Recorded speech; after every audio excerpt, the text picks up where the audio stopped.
All right, this is BBS. I'm John Barnett. I'm your host. This is Seth Eaton from the band Stitcher. They're from Louisville, Kentucky. They're playing on our Metal on the Ridge show, August 20th and 21st. Mm-hmm. Correct? Okay. Just making sure. I've messed it up on like every video so far, dude. You're good. Let me close this door here. All right, so the band you're in is Stitcher. Mm-hmm. How long you been a band? And, tell us, a little bit about it. Oh shit, man. We met. It was at one of the shows you were hosting in Richmond. I was at the Richmond Beer House. It was that day that I walked like 2 miles to get there. Whenever you came to my house and was knocking on the door and I didn't hear it, so I was like, fuck it, I'm walking. So then I met Alex there. Stacy introduced me to him, and then we started talking. That was shit. That was Chase messaged me. Sorry, I didn't mean to not be paying attention, but yeah, that was a good show, man. Yeah. Met what was his name? Alex. Alex, yes. Yep, and he's blind. He's our guitarist. He's awesome, dude. He's a blind guitar player. Man, he can shred. Oh, I've like watched a a couple of his motherfucker. videos that he put out. And I've watched a couple of videos that Stitcher put out. Man, it's absolutely insane. Yeah, it's. I'll support him. If anybody tries to fuck with him, I'll stand my ground for him. Yeah. He's just a cool dude, man. Yeah, but we met there, and then I met with all the other guys probably a month after that, after I had sent them some of the stuff, some of my vocals, and they were like, fuck it, let's do it. And we've been recording our EP. Yeah, dude, like your vocals, like when we brought you on to play in Ned and Artificial Hatred, you was a bass player. We never knew you did vocals like that. Then, it shocked all of us. Like we saw like a video of Stitcher and like you was fucking getting on it, dude. And like I thought that was pretty fucking cool. Like and you sounded killer. And I guess that might have been right before Chicago. We went and played it in Bradley, Illinois, the Chicago trip. And we got you to do like a lot more on the microphone stuff. And like I think it turned out good. Yeah, I enjoy it. I definitely think it's cool. I like being in the multiple bands and getting to do multiple things.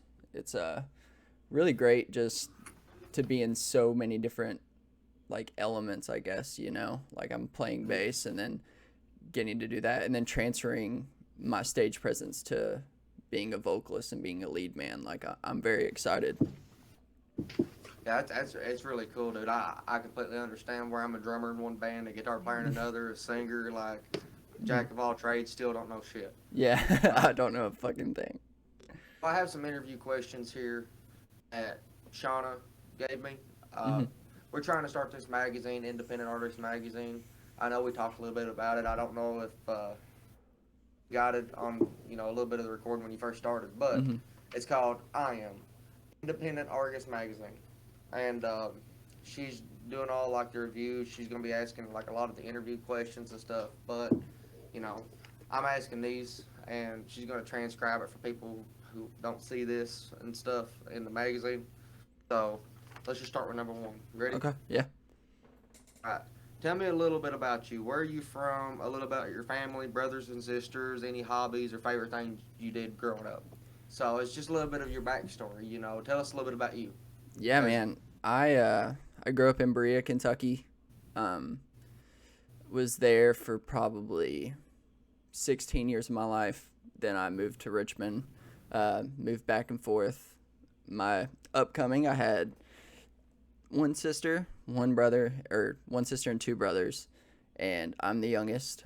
I was the one that was always going through different phases, doing different things, but I always had music. And who inspired you to start playing music? Who were some of your musical influence, and has it changed much from today? Yeah, it's changed a little bit. I had two sides pretty much. I had like a 90s hip hop side, and then I think my first album that I really fell in love with and listened to front to back all the time was Linkin Park Hybrid Theory. And Chester Bennington to this day is my number one idol. That hasn't changed. Did you have any family members that might have showed it to you, or was you kind of like a lone wolf and just found music on your own? I found Linkin Park on my own. I think I found them playing Rock Band. I think One Step Closer was on Rock Band, I think and that's on Rock Band too, if I'm not yeah, mistaken. Yeah, that yeah, was a good song. and so I just had to have the album. And my mom was the rock. She loved grunge, like Nirvana and stuff. So I was kind of introduced to rock that way, but I found Linkin Park myself. Okay. Um, what was your first instrument you learned how to play, and what was your favorite? It's worded weird. Okay, but it says, what was your first instrument you learned how to play, and what was your favorite instrument? Has it changed from since you started till now? No. So yeah, my when I first started playing drums when I was 4, my grandpa's a preacher and owns a church, and I would get up there and play drums. That was just Cool. what I did. And then They I, banned me from playing drums in my church. yeah, me too.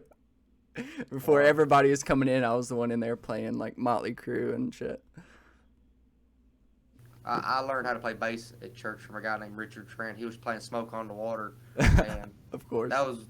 I walked right up there, and I guess he started drawing a crowd of all the kids. Mhm. There's like, oh, you're playing an instrument, like you're one of us, but you're up on stage playing an instrument or whatever. Yeah.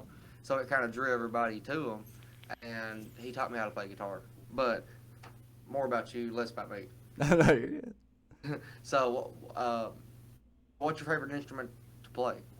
All in My, all. my favorite instrument, I think it's always been, but now is like my voice. Like it's my favorite. I was in choir for probably 6 years, middle school, high school, um, which in EKU's choir for the little time that I was Cool. in EKU. Um, and yeah, that's just become my favorite thing. And I always doubted myself and thought that I couldn't sing and I couldn't scream and do the things I do now. And it's just really awesome to have that confidence in my voice now. And so it's definitely my favorite. Now, with BBS, we try to encourage our members to take up other projects, Hmm. and explore different passions they might have. Like you might be a hell of a harmonica player, but if you're stuck playing bass in a band, you're Hmm. never gonna know. Yeah. So like any drive or passion that you have, explore it, Yeah. but don't let it overwhelm you from the main goal. Right. And I Your mean, music. like playing playing bass, switching again, it's just like I love it all. Music's music, and that's what I'm here for. I'm here to play music, make music. That's the reason I exist. Yeah, I feel that, dude. Like for real. Like I'm going on like 80 albums and almost on my 100th show. Hmm. And it's not something it's something you really can't stop. I guess you could just quit playing any day, but music has that will and that drive that brings you back to it. You're always going to be a musician, so roll with it, man. Like Yeah. off the Cheech and Chong movie, just go with it. Mm. Well, you mean go with it? Just eat a whole pizza like off the movie. Yeah. And like I'm high, Harry. And getting to the point where I met you guys, like not just Stitcher, but you all, BBS. Before I met you guys, I was just in the mental hospital, for suicide and all that stupid shit. But I told myself when I was in there, like I'm either gonna die or I'm gonna find a band and start playing music. And I'll be damned the week I get out, I meet you guys and That's like awesome, keep dude. fucking rolling. So yeah. Like I met you like a year prior, I believe. Yeah, because And we were trying to start a Nirvana cover band. right, and we didn't really. It never got off the Yeah. ground or anything. I've always wanted to start a Nirvana cover band, but hell, I think I even invited you out to that Smells Like Nirvana show. Now I'm sitting here thinking about it Yeah. because I remember you was a big Nirvana fan. I was like, Yeah. let's go out and check this out. And I think you had something going on. It's just last minute anyway, but Yeah. it was a hell of a show. But we just like with Annie, she's a recovering addict, and she uses music to help alleviate the burden of that, Mhm. and me, you, whoever, they can use music to alleviate the burden of depression. Yeah, I feel. absolutely.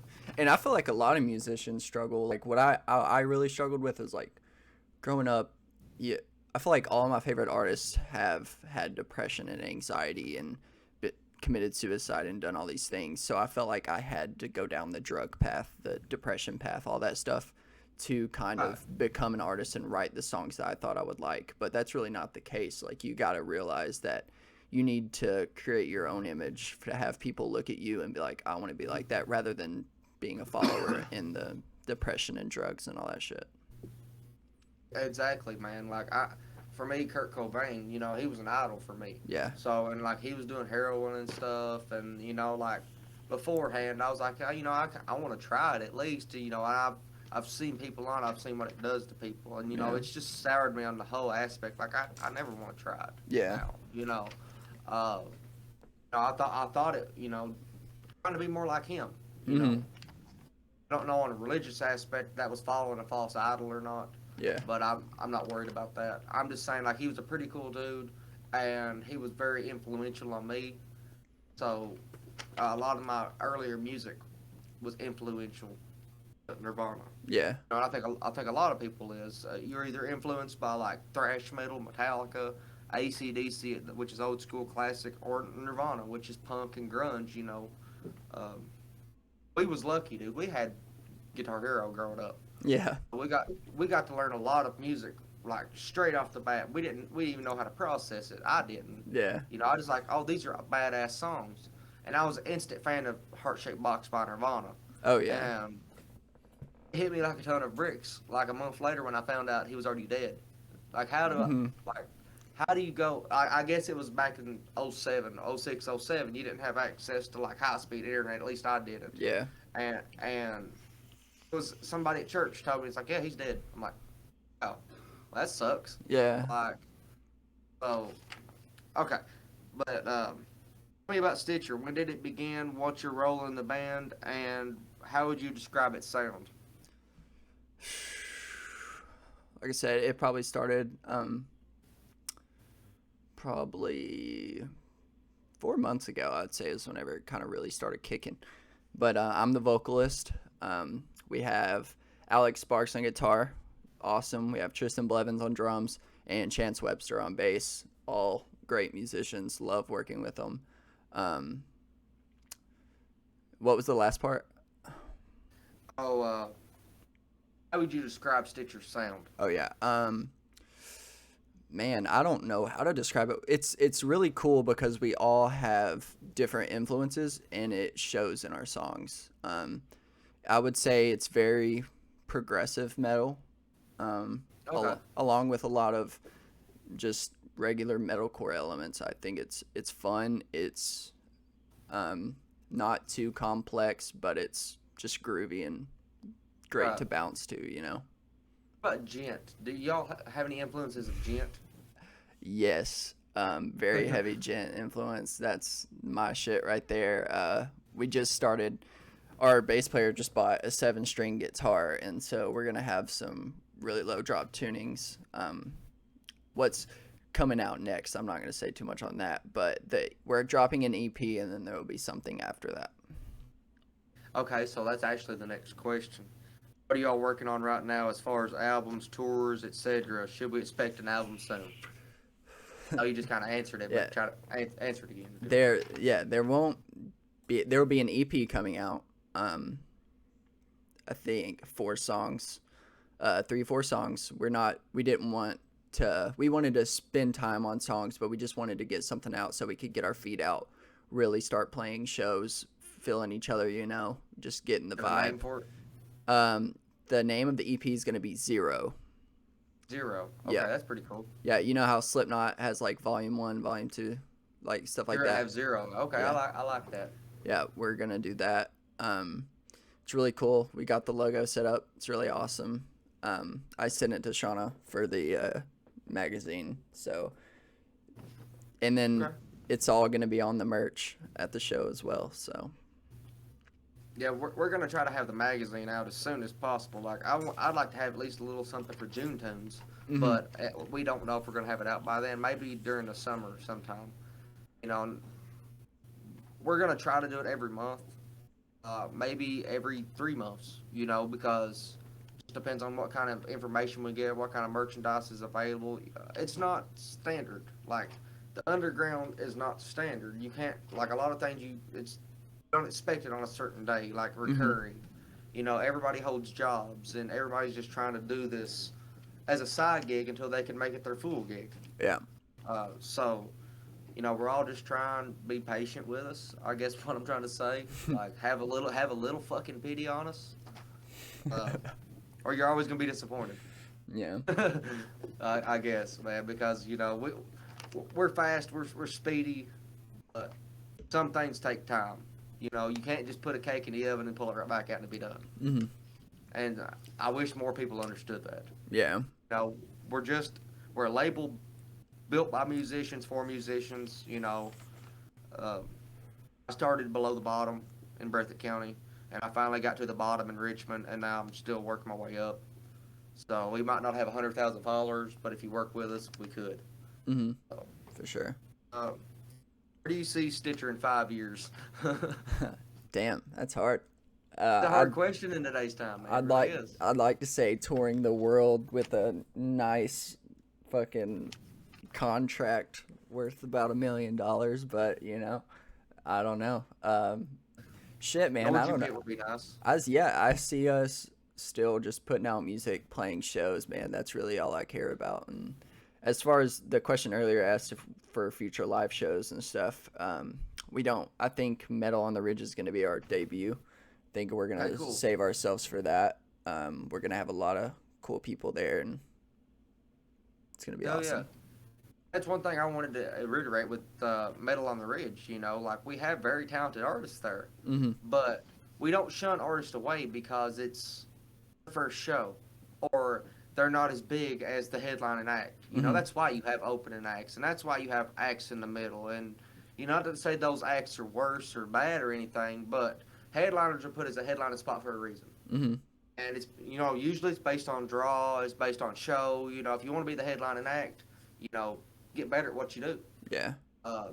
But if you just want on the show, you know, opening and middle card slots are pretty good. Some people prefer opening. They prefer opening. I do. You know, I like virgin crowds. And, I mean, I also like playing the middle sometimes because, you know, people's going to be there. You know, they're not going to be tired out. Yeah, I like the middle. But the thing about being the headlining act is everybody's going to be partying the whole time. So it's not like the party's going to stop when the band's done. Like, people's not going to be gone home. You know, at least I hope not.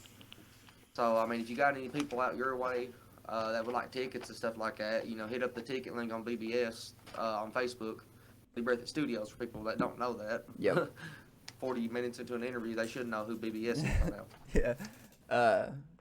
But yeah, I think even though we haven't played any shows yet, what we decided to do is just take time to practice and just be the best we can for that show. And I think a lot of people will be surprised. I think once we tell them, yeah, this is our first show, they'll be like, what in the fuck? What's your dream venue? Dream venue? Oof. See, that was a hard one for me, man, because a lot of my dream venues are closed down. You know, so the rule is that it has to be a venue that's still going on and somewhere that you could possibly get to. You know, regardless. You know, say you make it and you can play anywhere you wanted to. Where's yours? Man, shit, that's so hard because whenever I was just like dreaming of being in the spot of playing shows and stuff, I would always go to Mercury Ballroom in Louisville and watch shows. I was like, I want to be up there one day. But then also I look at the bigger picture and it's like Madison Square Garden or like House of Blues in Chicago, you know, like I think House of Blues in Chicago. I said House of Blues. I think House of Blues would be mine. I didn't know Chicago. I just said House of Blues. I think there's multiple House of Blues. There is. I don't know if they are anymore though. That's kind of the thing. You know, I always wanted to play House of Blues, and you know what I said is like arena shows. I want to get to the point where I can play like Rupp Arena. Yeah, that'd be sick. Because Rupp Arena's a small arena, but it's still hard to play there, man. Yeah. I don't know if I'd ever want to get even. I mean, like, I think for me, like, satisfaction or making it would just be like full time on music. I don't need to play like arenas or anything. I think I like the idea of like a venue like fucking I think House of Blues is probably perfect size. It's not huge. It's not small, but like places like Or a The theater setting. like the Thompson, like if the Thompson House was full, dude, that'd be like a great show. That'd be a great show, and that was my dream venue. Whenever we got screwed out of not playing it, and like I've just lost faith in it because like, dude, every time we go there, we never get paid. We One reason we can't sell a lot of tickets. Well, a name like Thompson House, you should be using your name to sell them tickets for a lot of these bands that you know damn good and well nobody knows. Yeah. You know, and they expect these bands to go around and sell 25 tickets, and they don't pay them if they don't. Like, it's just, I'm not slamming the Thompson House. I still see hope in it, but they need better management. They need, they need musicians to run it. Someone that can actually come in there and make a go of it. You know, that's what I try to do, but I'm not paying $1,600 or $1,200, how much they wanted to rent the room out for a night. Yeah. No. Any promoter's going to go on the hole. I'm just saying. Yeah. Especially paying $10 a ticket to get in, or even $15. Like, you're gonna have to sell 500 tickets, okay? Right. But it's a killer. Have you played the Thompson House with us? Yeah. Twice. It's a killer venue. I mean, but I guarantee you've not played it with a large crowd in there. Mm-mm. I haven't either. I've seen some large crowds in there, but it's never been shows that we booked. So I mean, the only thing I can say about that is your name sells tickets. Yeah. Um, if, if you don't feel like you can sell tickets to a venue, then maybe you need to work your way down. Right. Don't take the first venue that offers it to you if it's a crazy deal. You're gonna get to the door and they're gonna say, well, you didn't sell enough tickets. You're gonna have to go home. Mm-hmm. Or they're gonna give you a shitty time slot that's a waste of your time. Yeah. Just wait. Put your eggs in a different basket. Yeah, especially whenever you got people driving like hours away to come play there and stuff, Okay, so I guess this is, it might have been the Thompson House. I guess this is the final question. Is tell me about your first stage performance. How do you think you've grown since then? It wasn't at Thompson House. Man, I've grown exponentially since then. I mean, my stage presence alone, I think, I've gotten way more comfortable on stage, and it's almost like going on stage. I put on like an alter ego almost, and it's awesome because like it's just pure happiness and ready to go. And then once you get off stage, you can turn it off really quick. And I've grown exponentially since then. I know you've interacted more with the fans since your first show, but just right out of the gate, your first show, man, you had more stage energy than most people do in 5 years when they walk on stage. For me, walking on stage was a hard thing to do. I was just always put in a position that I always had to lead us onto the stage. And being a leader of a band or self-appointed or however you want to put it, making sure that you get there, just, covering all bases up to the point. And then actually doing it takes some balls. Yeah. People just like, oh, you're on stage making a bunch of noise, you're playing. And some people do see it as playing. Some people don't take it seriously. And, I don't really want to work with them people. I want to see people having fun, but I want people to have a business and a professional sense to them. And I feel like you got it, and I feel like Stitcher's well on their way of getting it. Yeah, I'm in between, man. I do the business aspect. I see that, but then I think the real thing about having stage fright and actually getting up there and just having a presence is just the love for the music. If you're gonna go up there and just look like you're dead if you don't love what you're doing, and I love every second that I'm on stage. Like you're in 3 bands, dude. Yeah, I'll take it all I can get. I will do, like at Metal on the Ridge, man. Friday I'm playing 3 fucking shows, and I cannot wait. I'm gonna be dead at the end of the night, but I'm gonna be so fucking happy. We never thought about it, dude. Like we never thought about like trying to split them up for you. Like I don't care, man. It slipped my mind, dude. Like it really did. I'm like, and then we's like, every musician, getting paid something for playing and everything they do, and fuck, you're getting paid 3 times, dude, because you're playing 3 different shows. Like, I'm not just gonna pay you once because that ain't fair. So I'm gonna pay you all 3 times that you play. Yeah, man, I'm gonna be up. It's gonna be same energy every show. Like I can't stop. It's not that I'm like trying to put on a stage presence. It's just when I'm up there and the music's going, I just do what I feel, man. You know, it's all passion. It's not to look a certain way or anything. I just can't help but move the way I do and do the things that I do. All right, so I mean, well, that really wraps up the interview for BBS and Stitcher and everything like that. I think we got a lot of information out about Stitcher. You know, y'all got a album coming out. Y'all playing a show here soon. You got some killer band members. Any kind of merchandise y'all coming out with that, and where to find it at? Where can people find you all at? Let's get that out. Oh yeah, find us on Instagram at _StitcherBand_. Then you'll be able to find every member of the band in the bio. Merch isn't finished yet, but for the show for At Middle on the Ridge, we're going to definitely have t-shirts at bare minimum, Very cool. and there may be some other things. Okay. I mean, just hit us up, dude. You know, because, you know, we make merchandise. If you ever need anything, you know, just hit us up. Yeah. And that's for any band that goes out there. We make a lot of different rolling trays. We can make t-shirts. We can set you up with a Teespring and, you know, design all that for you, have it on ours, group it with a bunch of other bands, so if they see like one band, they'll see your stuff too, and it just helps cross-pollinate and helps everybody get out there.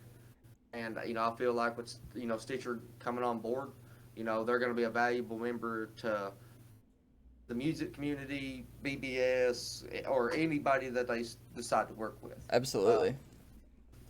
So I mean, just anybody out there, you know, just keep your eye out on Stitcher, Ned, Artificial Hatred, anything Seth's involved with, because he takes it seriously. And you know, any last words you want to say to anybody? No, man, just get ready for that EP to come out and head on out to Middle on the Ridge. It's going to be fucking nuts. Alrighty. Yeah, like you said, come on out, get your tickets. They're at eventbrite.com, I believe. And we'll see y'all out there. Yeah. It's Thanks, been a guys. BBS production.